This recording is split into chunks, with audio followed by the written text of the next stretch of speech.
అండి ఈ Z plant ఒక్క మొక్క ఉంటే మనము ఆకులతోటి ఎలా ప్రాపగేట్ చేసుకోవాలి ఇక్కడ నేను ప్రాక్టికల్గా మీకు చేసి చూపిస్తాను. చూడండి, ఇలా సిజర్ తీసుకొని ఒక 2 ఆకులు కానీ మన దగ్గర చాలా పెద్ద బుషీగా పెద్ద ప్లాంట్ ఉంటే స్టెమ్స్తోనే చేసుకోవచ్చు. లేదు నా దగ్గర ఒక చిన్న ప్లాంట్ ఉందన్నమాట. దాని ఆకులు తీసుకొని ఆల్రెడీ నిన్నటి వీడియోలో ఎప్పుడో 2 months బ్యాక్ చేసినాను అవి చెప్పాను కదా. ఇప్పుడు ఈరోజు కూడా మళ్ళీ చేసి చూపిస్తున్నా చూడండి ప్రాక్టికల్గా. అలా ఇక్కడే విండోలో ఇవి ఉన్నాయి కదా క్రోటన్ మొక్కలు, వాటిల్లో ఇలా కొంచెము మట్టి తీసేసి ఆకుల్ని ఇలా పెట్టేసుకోవాలన్నమాట. పెట్టేసి మనం ఎప్పుడైనా 3-4 daysకి ఒకటి ఈ క్రోటన్స్కి అంతా కూడా డైలీ వాటర్ అవసరం లేదు కదా, దీన్ని కూడా అలా వాటితో పాటు ఈ ఆకులు కూడా తడి తగులుతూ ఉంటుందన్నమాట.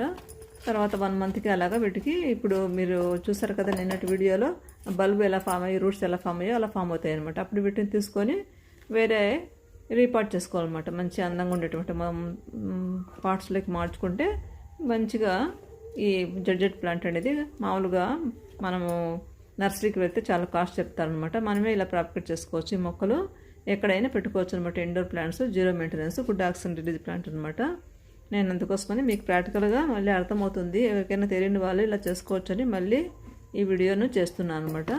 ఇలాంటి మొక్కలు పాదులు ఉంటాయి కదా, మనం ఇది తొట్టి ఉంది కదా, ఈ చెట్టు ఉండేటువంటి తొట్టిలోనే నేను ఇంతకుముందు పెట్టినాను. ఈ ఆకులతో కూడా చేసుకోవచ్చు అని అంటున్నారు. ఇది కూడా ఒకసారి ట్రై చేయాలి, ఇంతవరకు చేయలేదన్నమాట. మామూలుగా మనము నర్సరీకి వెళ్తే ఇవి ఎంతో అందంగా ఉంటాయి చూడటానికి, కానీ కాస్ట్ మాత్రం చాలా ఎక్కువ చెప్తారనమాట వాళ్ళు. మనం మాత్రం ఈజీగానే ప్రాపగేట్ చేసుకోవచ్చు. ఈ క్రోటన్స్ అన్నీ కూడా చాలా వరకు ఈజీగా చేసుకోవచ్చు.